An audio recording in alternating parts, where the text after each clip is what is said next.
Olá, meu amigo, minha amiga. Estamos começando mais uma semana no nosso Portal do José, com esse nosso primeiro encontro de segunda-feira, no momento em que está sendo mais possível, mais frequente, nós analisarmos algumas questões de fundo que incomodam a todos nós aqui no Brasil e certamente incomodam também outras pessoas mundo afora, cada um dentro da sua realidade, dentro da sua localidade, no que diz respeito a conflitos que sugam as nossas energias todos os dias e que nos submete o tempo todo a buscar explicações, respostas. Aqui no Brasil, por exemplo, nós todos vivenciamos aí durante os últimos tempos uma ênfase, né, um aprofundamento, uma visibilização maior de discursos extremistas de direita. E algumas figuras dentro desse campo utilizando também uma roupagem de conservadores. Os conservadores que defendem a família, que são contra as drogas, são contra a ideologia de gênero, seja lá o que isso signifique para a maior parte da população brasileira, que defendem Deus, que defendem pátria, enfim, colocam umas coisas assim meio abstratas. A gente não sabe até hoje, e ninguém será capaz de mostrar, qual é o projeto, ou qual seria o projeto da extrema-direita aqui para o nosso país.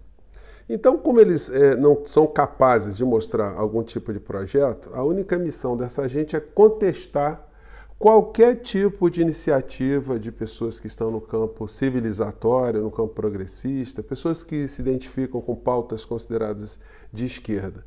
Essas figuras tentam, a extrema-direita, o tempo todo fazer um combate cada vez mais, reduzir o debate, jogar o debate cada vez mais para baixo, para que nós não percebamos, em sociedades tão injustas quanto a nossa, que de fato está acontecendo. Ou seja, cada vez mais uma concentração de rendas. E hoje, no nosso papo mais tarde, eu vou comentar com vocês um relatório internacional que mostra o que está acontecendo com o dinheiro no mundo.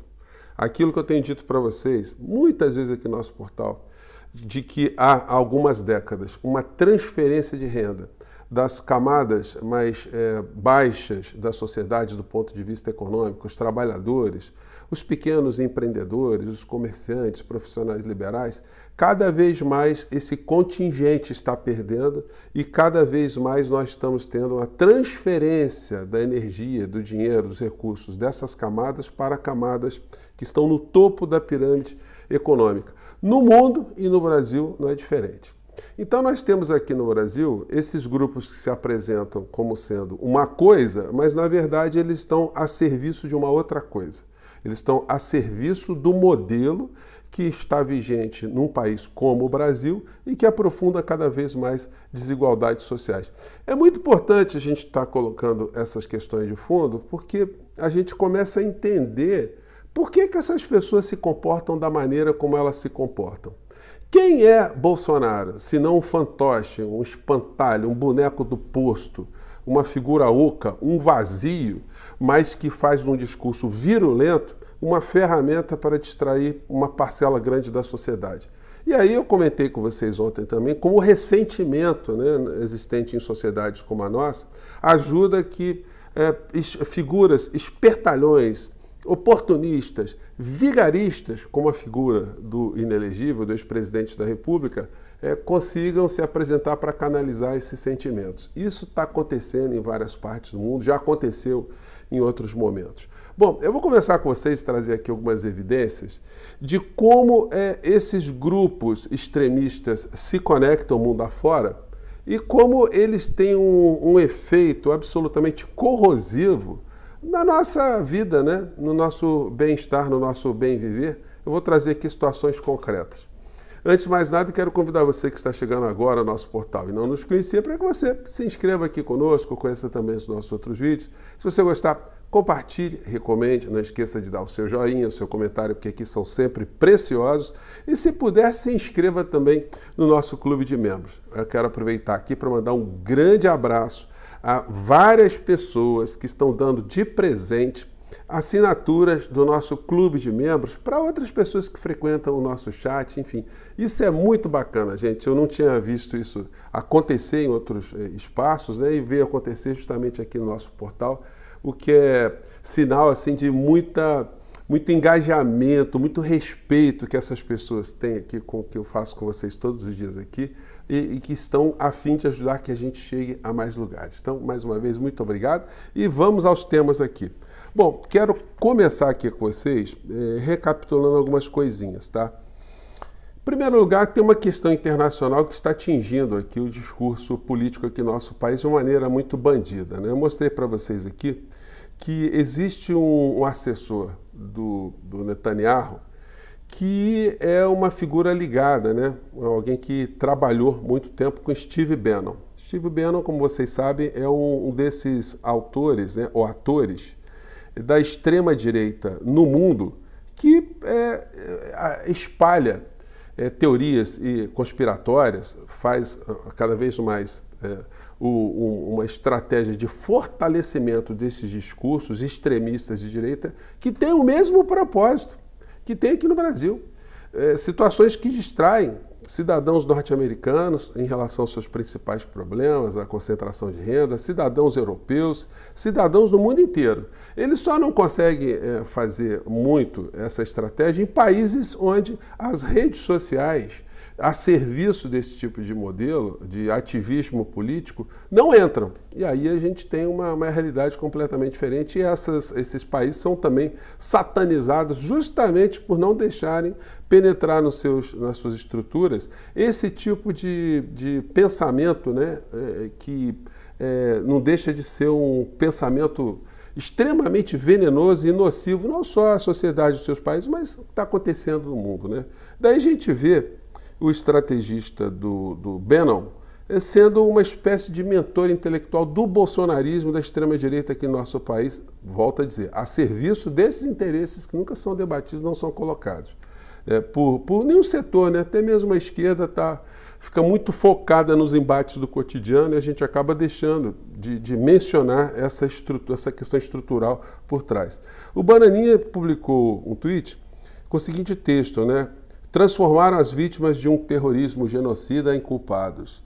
Que nojo da África do Sul que puxou essa ação contra Israel.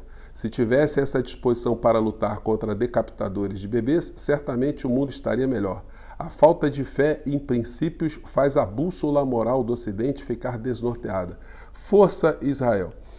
Então, o que essa criatura está dizendo, nada mais, nada menos do que o seu chefe, né? Gente, isso em qualquer outro país poderia ser considerado uma traição nacional, tá? Você ter um sujeito que está ligado à estrutura de poder central de um país, visitando toda hora um mentor intelectual de ações que acontecem aqui no território nacional. Tanto que tem a história do Steve Bannon com o clã Bolsonaro, já vem de longe, né? Eles tiveram aqui mais um sem número de reuniões. Se você buscar na internet, você vai encontrar aqui várias fotografias. O Dudu Bananinha bajulando aqui o Steve Bannon. Diga-se passagem que foi preso nos Estados Unidos por fraude, né? Por arrecadar dinheiro para construir o muro dividindo lá o México dos Estados Unidos e embolsou a grana, né? E também ter tido envolvimento lá na conspiração lá do Capitólio, de tentar destruir lá aquilo que se chama democracia norte-americana. E você vai ligando os pontos, né? Que é Steve Bannon com o Olavo de Carvalho, né? E a esposa do Olavo de Carvalho. E aí vocês vão ver que todos os discursos, que não foram inventados agora, né? Esses discursos dessa gente já vêm desde os anos 50. Eles utilizam ali o anticomunismo, né? O medo vermelho, o pânico vermelho, para distrair a sociedade desde aquelas épocas, né? E as pessoas vão engrupindo, vão engolindo essas histórias aí e não vão percebendo o que acontece. Trump e Bannon aconselham Bolsonaro a contestar a eleição. Essa matéria aqui é do Brasil de Fato. Segundo o The Washington Post, Eduardo Bolsonaro e Steve Bannon tiveram encontros nos Estados Unidos após o segundo turno. Aí tem a foto aqui do Steve Bannon com o Dudu Bananinha, né? E aí a gente começa a entender uma série de situações. como a estrela na direita se conecta no mundo, e aí joga muitos povos, inclusive situações muito ruins, né? Como acontece agora com os judeus, com o povo de Israel, que está sendo conduzido por todo esse processo, todo um extremismo de direita que está colocando os interesses do povo judeu enquanto povo cada vez mais em risco, cada vez mais desgaste, e muitos judeus não percebem isso também.